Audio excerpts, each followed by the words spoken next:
लाल की जय।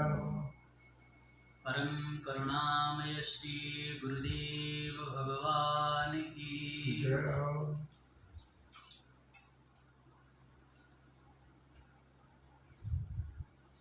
आज को विचार विशेष रूप से उन लोगन के लिए है जो गृहस्थ है। हमारे यहाँ तो कई लोग ऐसे हैं जिनके पुत्रन ने गृहस्थी को भार उठा लियो है और जो साधन में लगे हुए हैं, श्री भगवत कृपा से जिनको भजन करवे को पूरा पूरा अवसर प्राप्त है।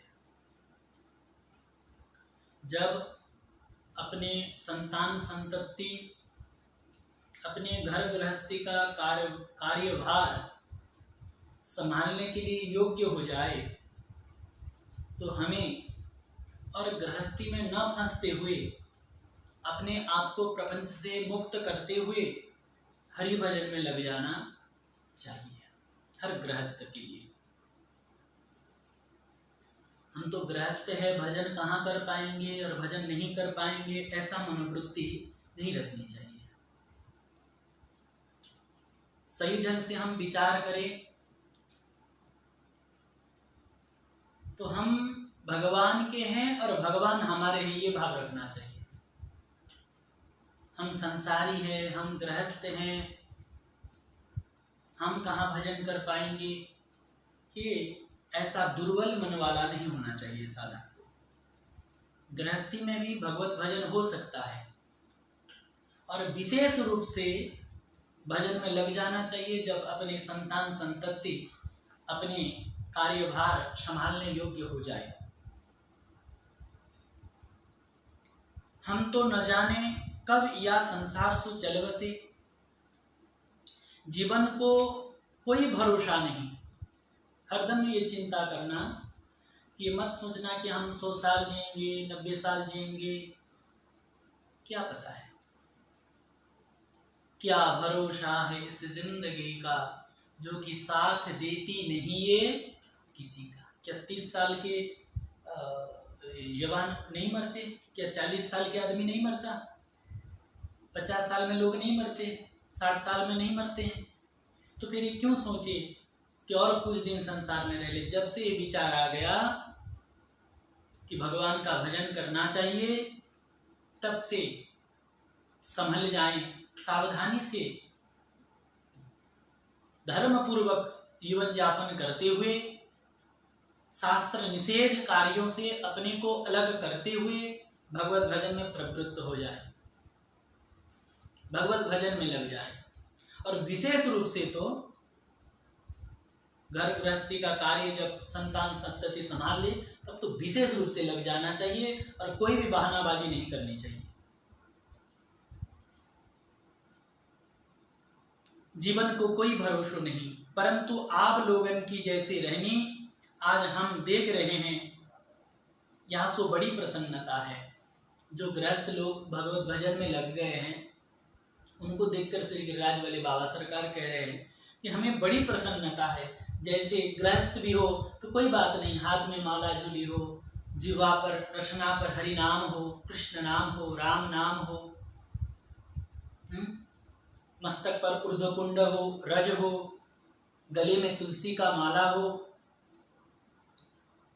काम करते करते चलते फिरते उठते बैठते खाते पीते सोते जगते भगवत स्मरण हो।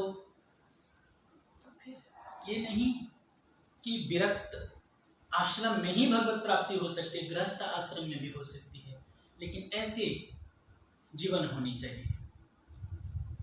श्री भगवान की कितनी कृपा है, सबको नाम जप चल तो रहे हैं।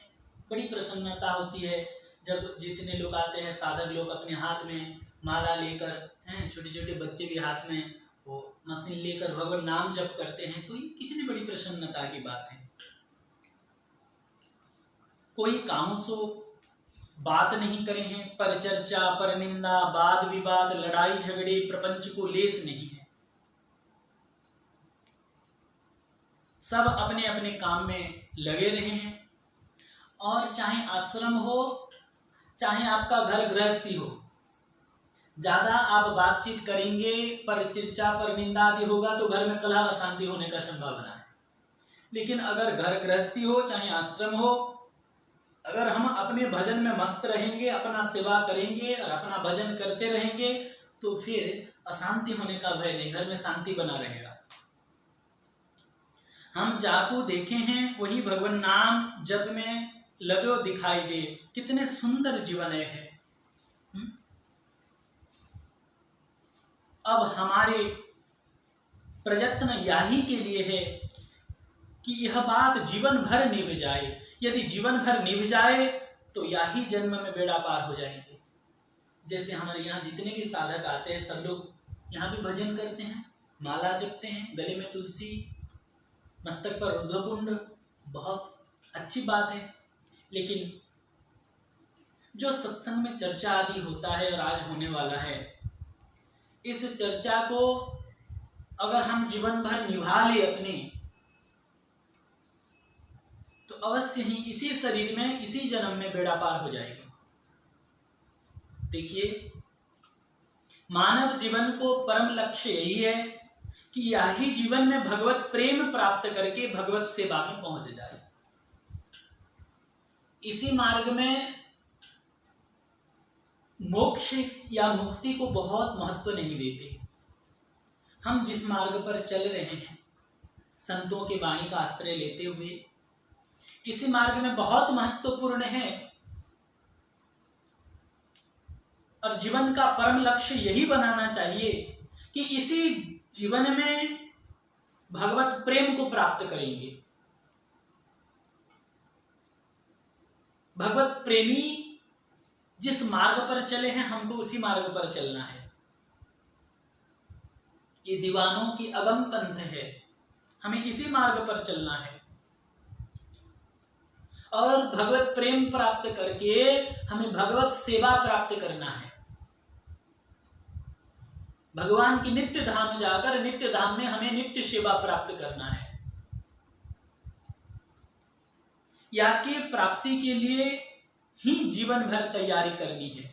हम जीवन भर सारे, जैसे बिहारी जी की सेवा कर रहे हैं, राधा रमन जी की श्रृंगार कर रहे हैं, अपने गोपाल जी की अष्टायाम सेवा कर रहे हैं, साधना कर रहे हैं, ये सब किस लिए? ये सब केवल इसीलिए है कि हमें जीवन भर ऐसे तैयारी करनी है जिससे कि जब हम भगवान के नित्य धाम में पहुंच जाए तो वहां पहुंचकर हमें भगवान की नित्य सेवा में संलग्न रहना है। वृंदावन वाले पूज्य श्री चंद्रशेखर बाबा कहते थे, हमें कहते थे, बाबा हमारे दोनों हाथ में लड्डू है, यहाँ रहेंगे तो भी भगवत सेवा में तल्लीन रहेंगे और अगर शरीर छूट जाए तो भी वहां जाएंगे तो भी भगवत सेवा करेंगे। इसीलिए भक्त को, प्रेमी को जीने मरने की कोई चिंता नहीं रहती, जीवन मरण की कोई टेंशन नहीं रहता, चिंता नहीं रहता। हमारे दोनों हाथ में लड्डू। भगवत प्रेमी अगर संसार में रहता है तो भी भगवत सेवा का चिंतन करते हुए, ठाकुर जी की सेवा करते हुए जीता है, और शरीर छूट जाता है तो भी कोई चिंता नहीं। मरने को सारा जग डरे, मेरो मन आनंद, कब मरिहूं कब पाइयों पूर्ण परमानंद, कबीरदास जी कहते हैं। शरीर छूट जाए तो कोई बात नहीं, वहाँ यहाँ राधा रमण की सेवा कर रहे हैं, शरीर छूटने के बाद वहां जाके सेवा करेंगे। यहाँ इनको पहना रहे, श्रृंगार कर रहे, सजा रहे, भोग लगा रहे, वहां भी जाके यही करना है। इसीलिए जीने मरने की कोई चिंता नहीं, बस तैयारी सही होनी चाहिए। हम तैयार तो हैं, ये अपने मन को कुछ नहीं चाहिए। श्री भगवत सेवा में पहुंचने के लिए आवश्यक है सर्वप्रथम हृदय में यह उत्कट लालसा बने। भगवत सेवा में वो पहुंच सकता है, सबसे पहले लक्षण आप अपने हृदय में ढूंढिए। सबसे पहले उत्कट लालसा बने। किस बात की उत्कट लालसा? बोले मैं भगवत सेवा में पहुंच जाऊं, मैं मेरे ठाकुर के प्रेमी बन जाऊं, मैं इनके बन जाऊं। संसार के किसी व्यक्ति, किसी स्थान, किसी वस्तु के न बनूं, मैं केवल और केवल भगवान के बन जाऊं, उनकी सेवा में पहुंच जाऊं, मुझे भगवत प्रेम प्राप्त हो जाए, उनकी प्रेमी बन जाऊं। ये मोह को अपना ले, ठाकुर जी मुझे अपना ले, मैं इनकी सेवा में पहुंच जाऊंगा। वह दिन कब होएगो? जब मैं इनकी सेवा में इनके समीप पहुंचूंगा। वाह, ये लालसा। वो दिन कब आएगा? वो दिन कब आएगा जब मैं प्रिया प्रीतम के सेवा में पहुंच जाऊंगा, श्री ठाकुर जी के सेवा में पहुंच जाऊंगा। वो दिन कब आएगा?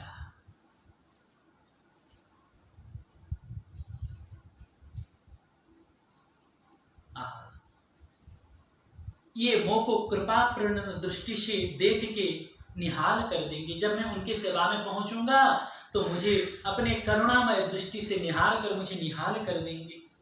मैं इनकी कृपा से के भार सो दब के इनके चरणन में पड़ जाऊंगा और उनके करुणामय दृष्टि को पाकर मैं कृत्य हो जाऊंगा और मैं इस कृपा करुणा में दब के इनके चरणों में जाकर गिर जाऊंगा। अपने आंसुओं से इनके चरणन को धोए दूंगी। ये अपनी सहज आत्मीयता, उदारता एवं दीन वत्सलता बस मोह को अपने वक्षस्थल से अपने भुजपास में बांध के सटाए लेंगे। जब मैं उनके चरणों में गिर के अपने दोनों नेत्र के प्रेम पूरित अश्रु जल से उनके चरण कमल को धोने लग जाऊंगा तो दीन वत्सल है, वो बड़े करुणामय हैं। वो अपने आत्मीयता, उदारता और दीन वत्सलता वश मोह को अपने चरणों से उठा के अपने हृदय में लगा ले। उनके जो विशाल वक्षस्थल है, अपने विशाल वक्षस्थल में मुझे हृदय से लगा ले। वाह,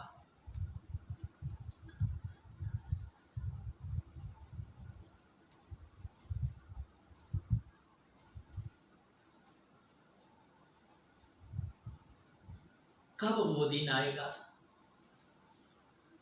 सो सुख उमा जाई नहीं वरना। क्या वर्णन करें उस सुख? उसी समय फिर कैसा आनंद आएगा, ये वाणी से कैसे वर्णना की जा सकती है। गिरा अनयन नयन बिन वाणी। अपनी अनादि अनंत लीला में सम्मिलित कर लेंगे मुझे हृदय में लगाकर। या प्रकार श्री भगवत सेवा प्राप्ति की अनेक अभिलाषा में मन को डुबाए रहें तथा इन आशा अभिलाष की पूर्ति के लिए जुट पड़े। आप देखते होंगे कि कितना कड़क धूप होता है और इतना कड़क धूप में भी, गर्मी दिनों में कड़क धूप में भी जो मजदूर होते हैं, काम करने वाले होते हैं, कड़क धूप में दिन भर काम करते हैं। कितना मिलेगा? 200 रुपया मिलेगा या 300 रुपया कितना मिलता है? दिन भर की मजदूरी 200 या 300 रुपया मिलता है, तो दिन भर कड़क धूप में खटते हैं, काम करते हैं। वो भी जिसका काम करते हैं साहूकार कितना डांटता है, गाली देता है, फिर भी उसी का काम करते हैं। क्यों करते हैं? क्योंकि शाम होने तक अगर ऐसे काम करेंगे तो उनको 200 रुपया या 300 रुपया मिलेगा। तो कितना कष्ट सहते हैं, कितना कठोर वचन सहते हैं, गाली सहते हैं, साहूकार की डांट सुनते हैं, कड़क धूप में पसीना पसीना होकर काम करते हैं 200-300 रुपया के लिए। तो हमें प्रभु की सेवा चाहिए, चिदानंद सुख चाहिए, तो इसके लिए हमें भी तो कुछ सहना पड़ेगा, कुछ करना पड़ेगा। विकारों का, संसार की माया का जो आकर्षण आके हृदय को जलाएगा, उसको हमें सहना पड़ेगा और हमें पूरा ताकत लगाकर अपने मन से केवल एक अभिलाषा, बढ़िया खाऊं, बढ़िया पहनूं, यहाँ करूं, वो करूं, यहाँ जाऊं, वो ऐसा करूं, ये सारी अभिलाषा, संसारिक लोक की अभिलाषा को त्याग कर एक अभिलाषा बनानी पड़ेगी कि हमें ठाकुर जी की नित्य सेवा में पहुंचना है, ठाकुर जी के चरणों में पड़ना है, ठाकुर जी ऐसे उठाएंगे, ऐसे हृदय से लगाएंगे, कब वो दिन आएगा। इसी लालसा से संसार के सारे जलन को सहने के लिए साधक को तैयार रहनी चाहिए, तब जाके ये प्राप्त हो सकता है ये सुख।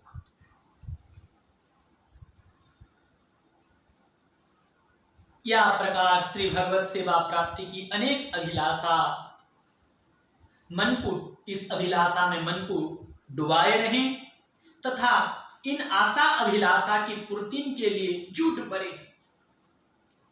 यही लगन लग जाए, संसार में कहूं मोह न रहे। यदि कहूं मोह रहेगा तो भगवत सेवा में नहीं पहुंच सकेंगे, लौट के फिर यहां आना पड़ेगा, फिर यहां आना पड़ेगा। इसीलिए अपना पूर्ण मोह, पूर्ण आसक्ति कैसे ठाकुर जी में हो, इसके लिए हम पूरा ताकत लगाएं, पूरा प्रयत्न करें, जुट जाएं। ये संसारी प्राणी पदार्थ सब के सब नाशवान है। हम जिस शरीर संसार के सुख में अथवा जिस संसार के घर गृहस्थी आदि विषय के सुख में उलझ रहे हैं, बहुत जगह जाते हैं, बहुत लोगों से मिलते हैं, संसार में कोई सुखी नहीं है। कोई तन दुखी, कोई धन मन दुखी, कोई धन बिन रहते उदास, थोड़े थोड़े सब दुखी। सुखी कौन? बोले सुखी राम के दास। जो भगवान का भक्त बन गया वो सुखी, बाकी सब चल रहे, सब दुखी है। इसीलिए भगवान के दास बन जाना चाहिए, प्रभु की भक्ति में लीन रहना चाहिए। सब नाशवान है। हम सोच रहे कि यहाँ सुख है, वहां सुख है, ये यहाँ आनंद है, वहां आनंद है, लेकिन आप जहां भी जाओगे आनंद का आभास तो हो सकता है, जैसे मृग तृष्णा, माया मरीचिका कहते हैं उसको। भ्रम हो सकता है सुख का, सुख मिलेगा नहीं। जो आनंद सिंधु सुख राशि, श्री करते त्रैलोक्य सुपासी, सो सुख धाम राम असनामा, अखिल लोकदायक विश्राम। भगवान नाम में ही सुख है, भगवान के नाम रूप लीला धाम में ही वास्तविक सुख है।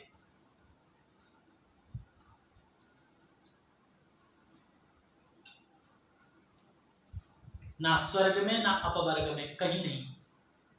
इसलिए तो एक भजन गाते हैं हम कभी कभी, हरि नाम नहीं तो जीना क्या, हरि नाम नहीं तो जीना क्या, अमृत है हरि नाम जगत में, अमृत है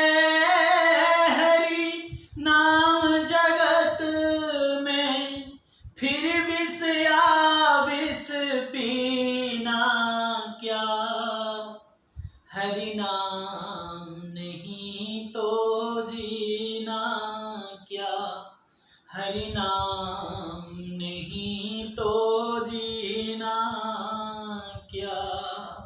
अमृत अर्थात चिदानंद सुख तो केवल भगवान के नाम रूप लीला धाम में। बाकी संसार के सभी प्राणी पदार्थ सब के सब नाशवान है, सब एक दिन नष्ट हो जाने वाले। काल व्याल मुखग्रास त्रास निर्नाशही, काल रूपी व्याल सर्प सब को निगल रहा है। हम अज्ञानता के कारण संसार के सुख दुख में फंसे हुए हैं।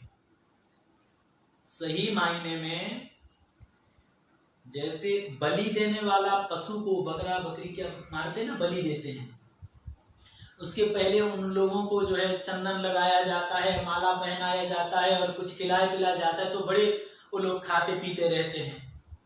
उनको क्या पता कि अभी हमको खिला पिला रहे हैं, फूल की माला पहना रहे, अभी हमारा गला काटेंगे, उन्हें पता नहीं रहता। और अज्ञानी होने के कारण वो लोग खा पी के आनंद होते हैं कि देखो हमें खिला रहे, खिला नहीं रहे, खिला के तुम्हारा गला काटेंगे। इसी प्रकार हम सबके गले के ऊपर काल का पास लगा हुआ है, काल तलवार लेकर खड़ा है, कभी भी कोई मर सकता है।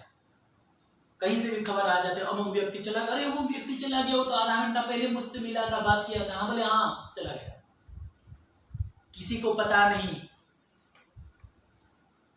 गले के पास काल तलवार लेकर रखा हुआ है, कभी भी वो तलवार से हम नाश हो सकते हैं। संसार के सभी प्राणी नष्ट होने वाले हैं, सभी पदार्थ नाशवान है। काल क्रम सो यह सब नष्ट होंगे, अथवा मृत्यु के पीछे सब यही छूट जाएगा।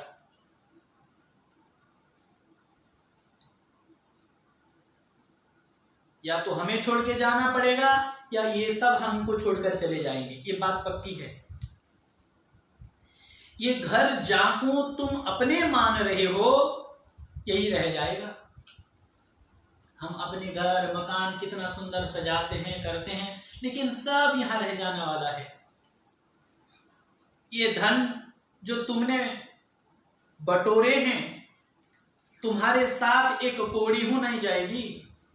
तिजोरी में रखे, चाहे बैंक में रख लीजिए, कैसे भी धन संपत्ति हम रख ले, रखने के लिए कोई मना नहीं है, या आपको धन उपार्जन करने के लिए कोई मना नहीं किया गया। लेकिन ये दिमाग में ये बात रखे कि इनमें से कुछ भी अपने काम में आने वाला नहीं है मरने के बाद। ये स्त्री पुत्र नाती परनाती जिनमें तुम्हारा अनन्य ममता है, अत्यंत ममता है, मृत्यु आयवे पे सबके सब यहीं छोड़ के अपने सत्कर्म कुकर्म के फल भोगवे को यहां सो जानो ही पड़ेगा।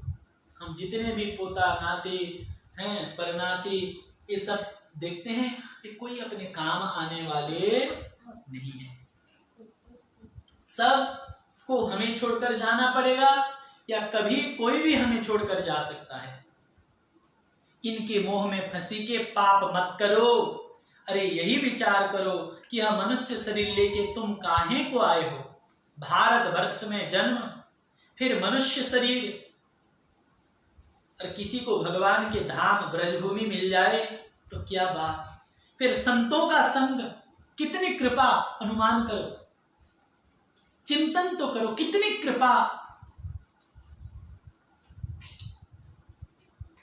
प्राणनाथ की कितनी कृपा। भैया अब प्राणनाथ की सेवा में पहुंचवे की तैयारी करो। कहो सच्चे संत को आश्रय लेके इनके आज्ञानुसार तत्परता पूर्वक भगवत भजन में जुट पड़ो। देखिए भारत में जन्म मिला, मनुष्य शरीर मिला, भगवान के नाम जपने का अवसर मिला, संतों का संग मिला, तो अब फिर आलसी मत बनिए और समय को व्यर्थ नष्ट न करते हुए इसी शरीर इसी जन्म में कैसे भगवत सेवा तक पहुंच पाएंगे, इसीलिए भगवत भजन में जुट पड़े। अपने कर्तव्य पालन के रूप में नीति सम्मत, शास्त्र सम्मत एवं संत सम्मत उत्तम कर्म करें। हमसे कोई शास्त्र विरुद्ध कर्म न बने, पहले सावधानी ये रहे, तब जाके भजन सफल होगा। ठाकुर जी भी मानस जी में कहते हैं, वो मेरे प्रिय हैं मम अनुशासन माने जोई। और भगवान के अनुशासन का है, शास्त्र संत सदगुरु बार बार भगवान के अनुशासन को ही वर्णन कर रहे हैं। नीति सम्मत, शास्त्र सम्मत एवं संत सम्मत उत्तम कर्म करे, अपने जीवन पवित्रतम बनाए ले, श्री प्राणनाथ को रिझाए ले, ठाकुर जी को प्रसन्न कर। यह संसार असार है, इस असार संसार में कहा धर्यो है, क्या रखा है। संसारी प्राणी पदार्थन के मोह को त्याग के श्री भगवत सेवा में पहुंचने की तैयारी करो। तैयारी करो कि कैसे भगवत सेवा में पहुंचेंगे। अपने यही जीवन को पवित्रतम प्राणनाथ की सेवा में योग्य बनाए ले। इस जीवन को अति पवित्रतम बनाते हुए प्राणनाथ की सेवा का योग्य बना के हमें पूर्ण तत्परता से भगवत भजन में लगना चाहिए। पवित्र जीवन की परम आवश्यकता साधक को है। इस विषय में और शेष चर्चा आगे करेंगे। श्री वृंदावन बिहारी लाल की जय।